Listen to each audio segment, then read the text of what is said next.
Welcome to the DSEF. The Direct Selling Executives Forum was created to be a place where real direct selling executives and vendors in the space can come out and share solutions to challenges that face us all in the marketplace.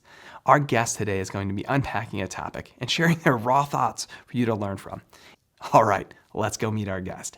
Well, ladies and gentlemen, welcome to the Direct Selling Executives Forum's first episode of 2025. Today, we're going to be unpacking and walking through retaining members in your company for the long term. And as you've posted questions in the forum about this topic before, and Omar and I were thinking about it, we said, man, no one better than Mr. Edwin Haynes to come out and speak on this topic. Now, before we bring Edwin out and we start the show, and we're so grateful to have you here with us today, Edwin. For those of you that haven't met Edwin before, Edwin is a 26-year veteran in the network marketing and direct sales space. He's previously earned over $20 million in commissions from the direct sales industry alone. So you got to imagine, like, he's not just coming on as an executive like many of us. Edwin's built some big groups in the field. Okay, he understands what your members feel and what they're going through. Right, he's been the owner and investor in multiple traditional companies outside of direct selling. He's the Amazon bestseller of "You Have Permission to Succeed." He's a motivational speaker, business coach of leadership, and previously served as master distributor of a network marketing company and is the president today of Economy. And so, Edwin, thank you so much for joining us here today. It's a total treat to have you. Hey, it's my pleasure to be here. It's a great way to start off the new year for me. So, Wow. no better place than to be here with you. And we've been working on this for some time. Well, I'm grateful that we were able to make it happen. And so with that, we want to go ahead and pass it to Omar. So, Omar, let's go ahead and get the show started. Thank you, Ben, and welcome, Edwin. It's an absolute pleasure to have you today, sir. And the topic to discuss is a rather crucial one, retaining members for the long term. We're going to explore frameworks and strategies from the mastermind himself to ensure success and avoid common pitfalls that lead to attrition. So let's jump right in. For those who don't know, you have played many roles in our space, distributors, and then the company owner, and now president at Economy.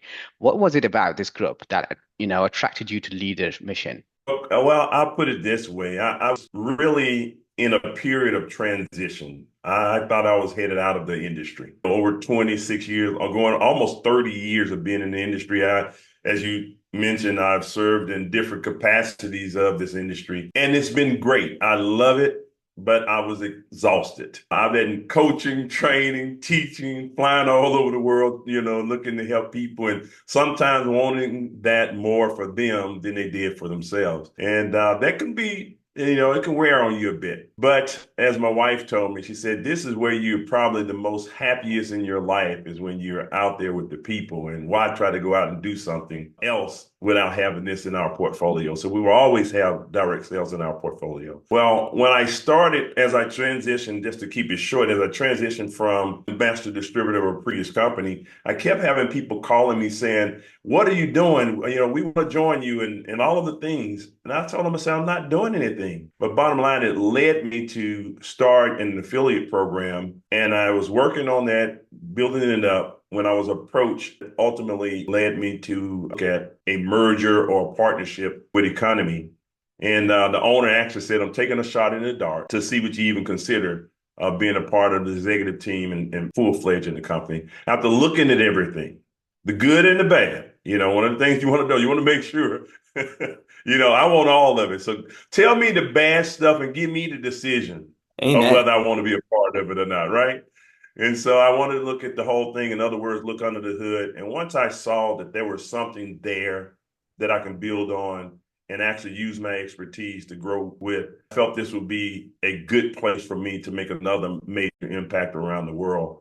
And so because of the people that were there, in terms of the distributors, as well as the people that I have from the corporate standpoint, it was a perfect fit for me. And now I love working through that challenge to make this one of the best companies out there in the world. That's my goal. Incredible. I could totally relate with you, Edward. I think that Wonderful. the part that always fills my heart the most too, after 20 years in this space, is when you see people's faces get it. I was just at a convention this last weekend for one of our clients and was just sharing on stage and doing a launch. And when you ask the right question or share the right statement to where their eyes are like, oh, they realize that what was may have been impossible for them mentally before that session is now possible. Like I love that moment, and it's just contagious. It's my favorite part of everything that we get to do in this space. Yeah, So it's a tough job when the lights off. yeah, Yeah. It is a tough job, right? And I guess that's one of the things I mentioned just a second ago when, you want it more for them than they do for themselves, or they're not even open to get yeah, it or whatever. But then yeah, to see someone get it is well worth your efforts and time to put into people when they get it. totally agree. Amen. Amen. Absolutely. Question number two is when you paying out over 33 million in commissions last year, the team at Economy has proven they know how to recruit. When you came on board, you shared that, the recipe was for the reps to do whatever they are good at, and that is recruiting, and for the corporate teams to keep members on board for a lifetime. What frameworks would you say are the key for executives like yourself to put in place to keep members for a lifetime? Wow, that's a good one. And that's one that I worked on in some of the previous endeavors where we put hundreds of thousands of people in, created some massive success before.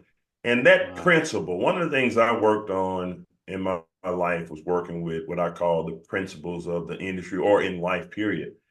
And, it's going to be our job as a corporation. It's going to be their job to get them and our job to keep them. I'm from Texas. So, in other words, you rope them, we brand them. Right. So Brilliant. anyway, but the goal is for us to woo the customer. We do have more customers than we have a fits, and that's what I like about the model as well. And I'm not saying that the distributors won't have a position in making sure that this work. It goes hand in hand with what we do from a corporate standpoint and what the affiliates do as well. We work hand in hand.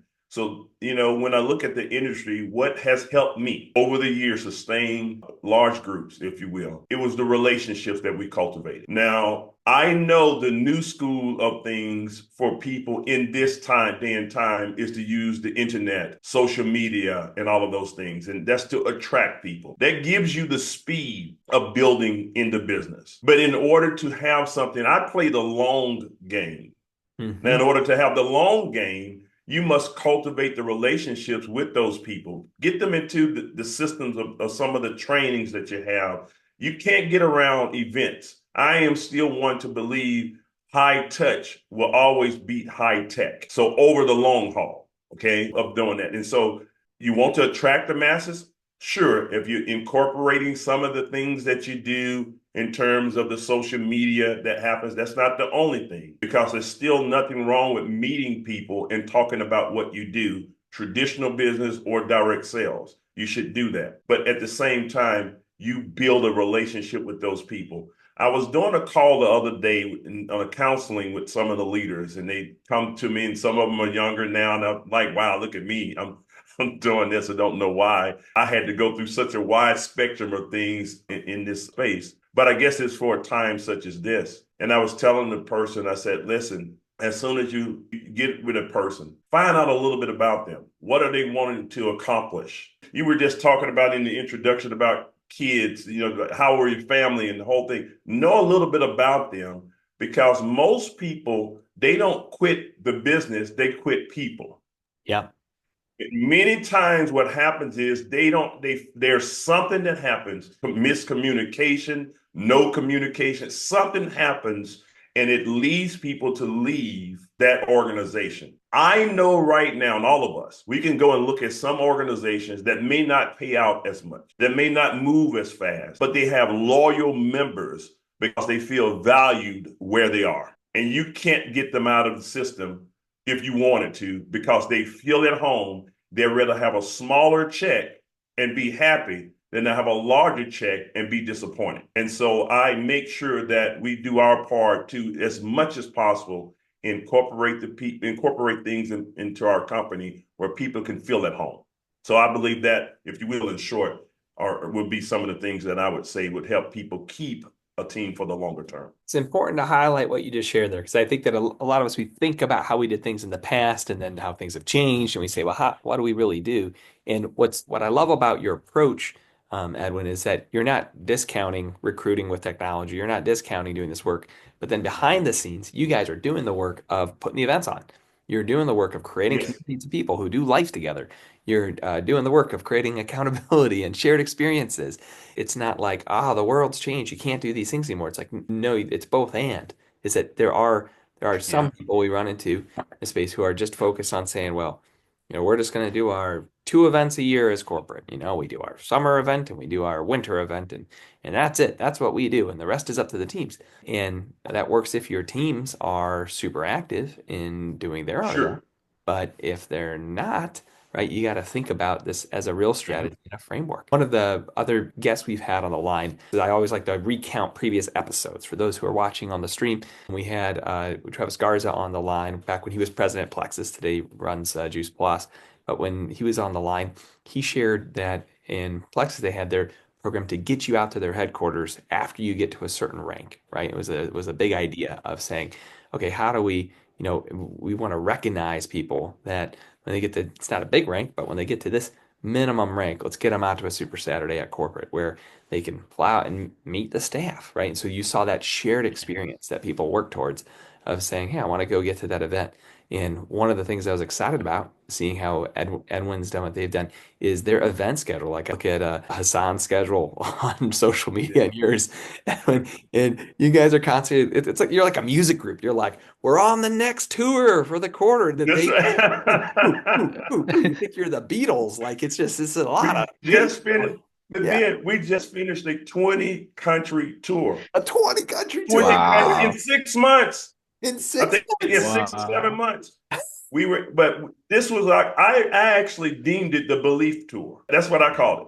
Because the people were able to see, touch, and feel the executives. We didn't just fly them. Yes, we have the headquarters now in California and all of this stuff, and we're going to add some other locations that we have to do now because we've been forced to do that. But we went to the people. I think I did a call on this. This is just you reflecting back, like you said, reflecting from one Yep. call to the next. I did a call on this, and I'll just be quick on it. But I was telling them, I said, I met so many people. I had a chance to touch them as well and see them. And they are real. We're real. It made it real for us. And I heard the stories of people over in different countries and how we were impacting them. Yeah. I was able to take that back to the company. And I know we know what to do. They said they were touched. We were touched Yeah. from being there. So many stories. I can tell you every country we went to had its unique feel and impact for us. But we know those people and they know us. And that's what I'm talking about. So you can't get too big in a sense where you don't make people feel like they are known or important. I better use that term. Of course, you won't know everyone, but at least they Yeah. need to feel like you know them, Exactly. right? And So, that's actually a great you mentioned the word a couple times. You mentioned this word home. And what I think of home, I think of even how we grow churches in our faith community is like this idea of knowing and being known, right? Is what you just talked about. And so if you define like, well, what does home feel like? Like when you ask, like people have to know their home in your business. Well, it's you could at one place say, well, it's like your church, or it's like Happy Days, right? Where the place where everyone knows your name, is the yes, that same picture that we need to take when Edwin's explaining this framework, just for everyone who's listening on the podcast or the live stream. Yeah. It's that picture of realizing that, oh man, if I don't show up to this event or if I don't show up to this, people are going to wonder if I'm okay, right? They're going to wonder if yes, yeah, they're going to check in on me, and that yes, type of real community that is sticky, right, in people's world. yes. I didn't want to use the analogy because I don't want to get preachy or Sure, anything sure, when you sure. took my thought. Ben, don't steal my thoughts. All right. Yeah. But I was thinking about mega churches because Sure, I heard a sermon the other day and the gentleman was talking about the difference between a mega church and I guess I would say a smaller church community. sure. And this guy actually was over a mega church and he was saying we have found a way to make people feel like they are still part of a small church Yeah. Yep. because there are things that you do. And so you interact. This brings another point to that as well, because you mentioned about the company doing a certain amount of events and your affiliates. At the end of the year, of course, I go and do assessment how we did over the previous year and preparing for the next year. We were doing that in October and into December. And I looked at how do we communicate better with the affiliates. We need to establish our schedule of what we're going to do so we can give them room to do what they're going to do. So we did a joint thing to make sure that the distributors or the affiliates can actually still do their events and it did not conflict. We actually complemented each other. Yeah. Perfect. So this is what we had to do. So I go back to it again. Most companies fail and many countries go into war because of communication or miscommunication. Yep. If you properly communicate and coordinate, then you can have that harmony. I always say where there's no harmony, there's no peace. Where there's no peace, there's no production. Where there's no production, there is no profit. And so we have to make sure we put those things in place. And that is my goal. Okay. Is it an easy task? No, but it's something that's necessary that we go through. So we do the hard stuff up front and do the proper planning in hopes that people really get it and be able to benefit from it. And so you're bringing back some things that I guess I say now over the years I naturally do because Sure. I've been doing it for so long. Yeah. But I understand the reason behind it. And you brought back the reason why we do what we Yeah. do now. Well, and Wonderful. they want Amen. their imprint on it. To your point, Edwin, it's perfect. Like so many times of like, well, if your event's Saturday, Sunday, it's okay to leave Friday open because a whole bunch of teams want to do their Friday night Yeah, event. Coming in to say, like, sure. we're talking practically about what Edwin's sharing here, team. It's like you don't always have to fill every gap of time in your world, right? So that it fits for others inside of their world. It's fun. Exactly. Well, you have to let leaders lead, right? It's our job right now in the way that our direct sales industry works. It is our job to set up some of the systems, make sure we have the products and services, things that it's their job to go out there and move those services. That's why they get paid the big bucks. Yeah. So, but you have to leave room for leaders to lead, leaders to grow. Yeah. And it's good. It's one thing I do like about where I am today, and even for me to be here as one of them, I'm not the only person. I'm probably maybe the most seasoned one because of my tenure in the industry. But it helps that you have someone who's actually been there and built it on a large scale Exactly. multiple times. And so I understand what they need in order for them to accomplish what they're looking to accomplish and for us to accomplish our goal overall as a company. And so when I speak to them, I can speak their language, Yeah. and I put things in place that they can understand and they know, hey, okay, he understands, he gets it. And it allows them to go and do their thing. And that's Yeah. an important desire to identify. So before we go to the next question, is that even Edwin's background was being a rep in the field before serving on the corporate team. Yeah. Before I spent the last 15 years building platforms and softwares for direct selling companies, but the 4 years before that, I was a rep in the field, right? And it changed my life too. And I know that element, if it's missing on your team, as you're looking at your field director or you're looking at your chief sales officer, you're looking at your chief revenue officer, as you're building your team and your infrastructure, you want to say like when you make these decisions about your field, who on my team has the relevant context of what it actually feels like to be an Sure. affiliate in the field, to be a promoter in the field?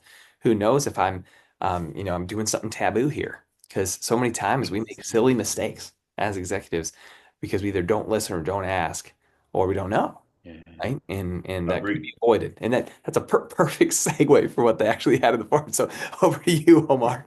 Yeah, it's a good one. Thank you, Ben. Let's dive a bit deeper on pitfalls. What pitfalls do corporate teams run into that cause them to lose team members and have high attrition levels or rates?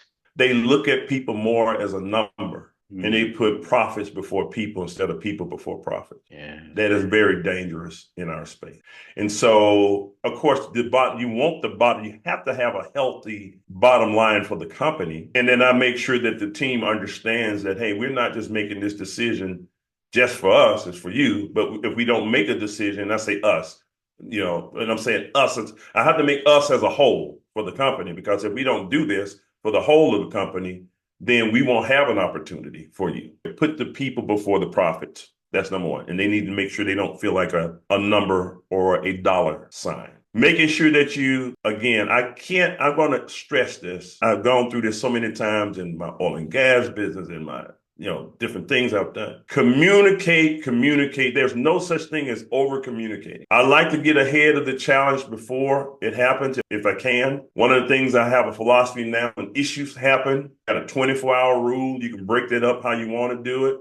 But in the first 8 hours, you better acknowledge the problem. In the next 8 hours, you better assess and communicate the problem. In the final 8 hours, you better have a resolve a solution for it. You need to have those things, but you need to communicate with the group when those things happen. And so, those things, those techniques, it's just from my experience. of what I've gone through is what allows you to build a solid company, and those things to help contribute to what you're asking and for the long-term ability. That piece on communication I see all the times in our space. And it's even to realize that your communication is their experience. And Yes. really Yes. important thought is that, when you're building a large referral group, a large army of volunteers that are referring their trusted relationships to your brand for products or services, they're not physically coming to an office on a daily basis. And so when you Right. think of their experience with you, they're experiencing maybe your technology when they turn on your app, or when they log into your back office, or when they go to your website, or when they're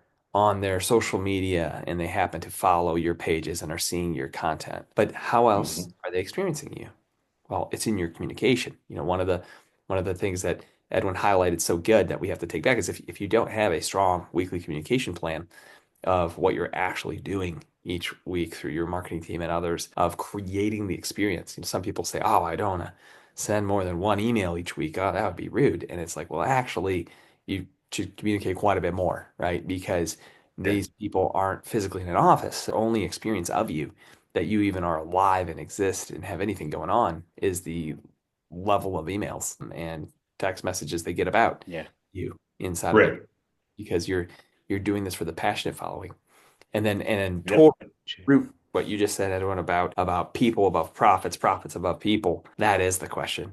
And I Mhm. would I would challenge you to answer that one honestly. If you're watching this show today, it's like, hey, you have to know why you chose this business model. There's lots of businesses you can start to earn income Yeah. in your life. You don't have to do this model. And Sure. You're um, right. You're right. It's so much more to do. yeah, But but but most people, they for some reason they twist it up, get off Yes. track, and they wonder why people don't stay. I'm telling you, they feel like I'm being used. You don't hear me. And so I have another thing I'll add to this. We use an old statement that how you do anything is how you do everything. Old statement. Yeah. How I run my household would typically filter over in how I do business. How I do business sometimes filter over in how you do your household. I have things in place in my household that, bottom line, I happen to be at my household the CEO, okay, because she allowed me to do that. So, but and she, if you will, she's the VP or the president. But we have understanding of our role. Yeah. sure. But now here's the thing. As me being the person who has the responsibility of making the final decision, I make sure that my spouse in this case sees her decision, or sees that part of the decision making process is part of her. Because in other words, Yes. I heard her. If I'm making all of the decisions and just doing it in my boneheaded way, and typically men would do their thing, right?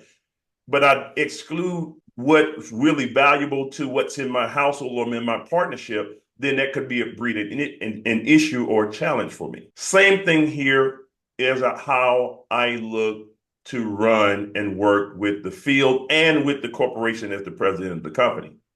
I hear and take in. Will everyone get everything that they want? No, not even me. But there has to be compromise. And people need to see and feel that they have had a voice in the decisions that have been made, and you're not just doing it for themselves. See, again, those are little small things that you do in order to keep people for the long term.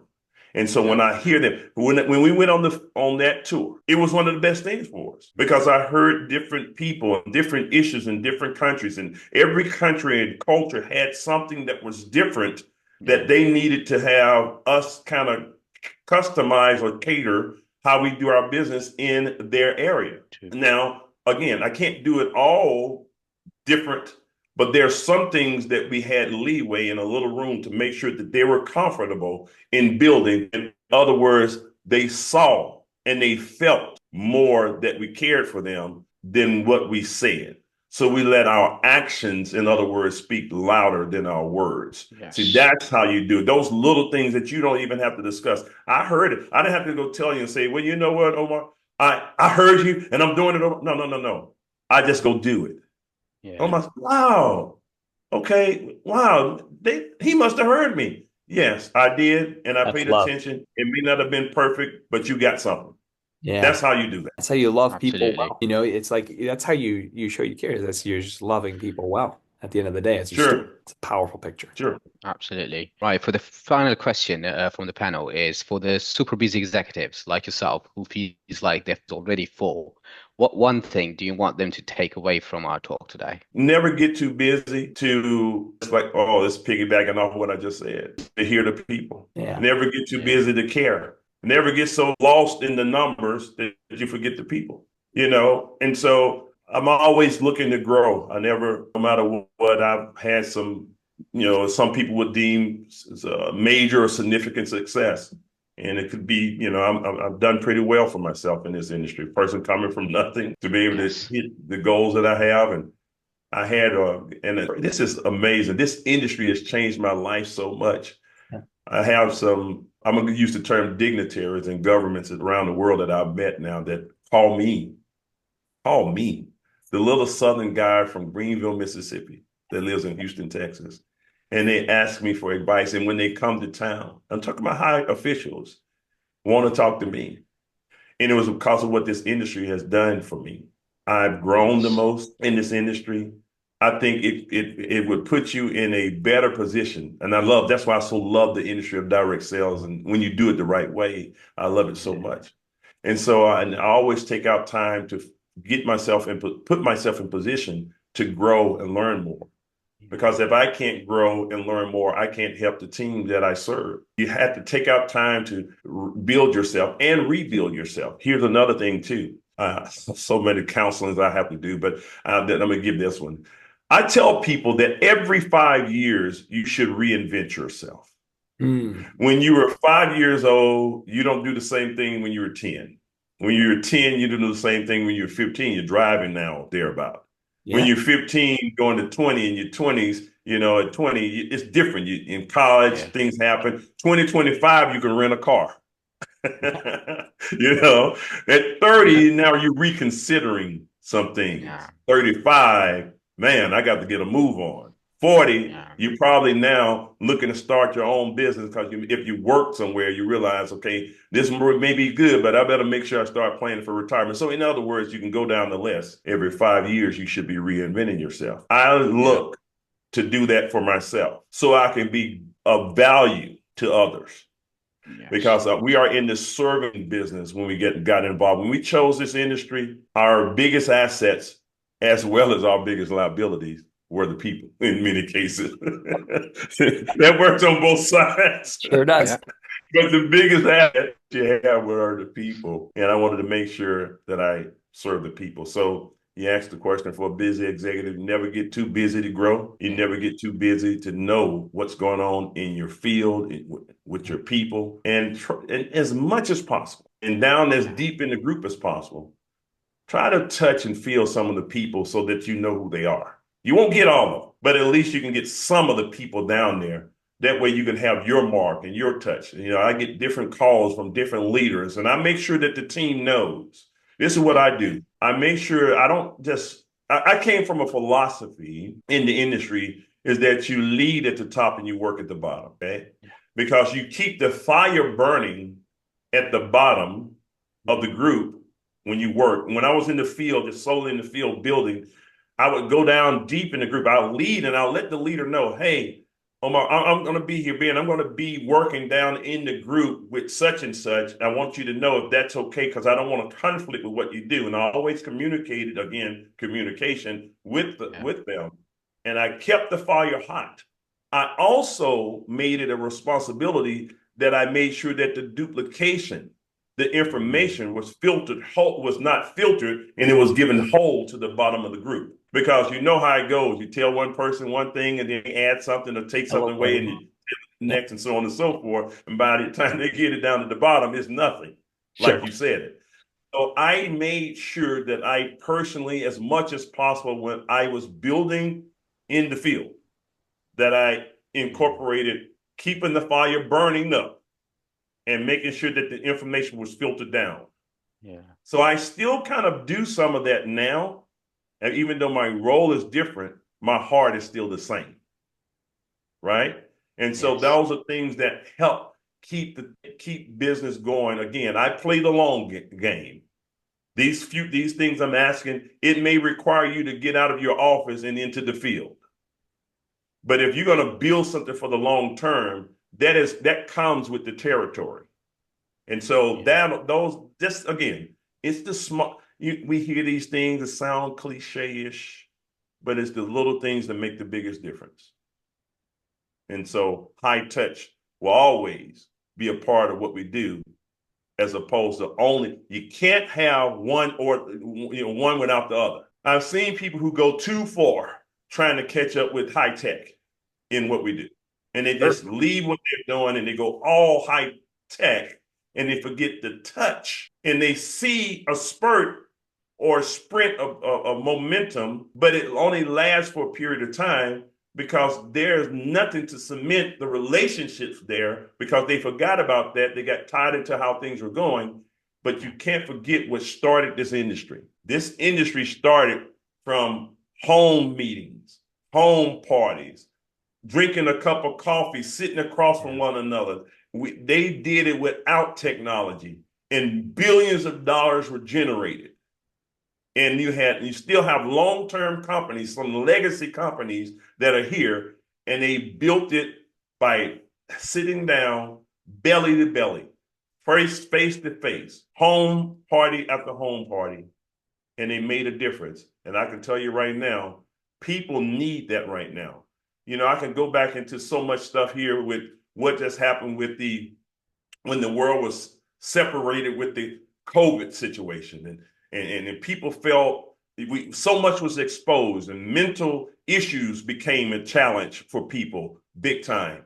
And now it's because they didn't have that touch. They wasn't around people. It is so much that happened in that time that I paid attention to. And that's why I'm doing, even just now, some people just want to be heard. A lot of times too, as well, and I'm just getting on my thing and I'm gonna slow down here because as I always say, for me, the plane starts and then that thing takes off with me, man, because so much is here.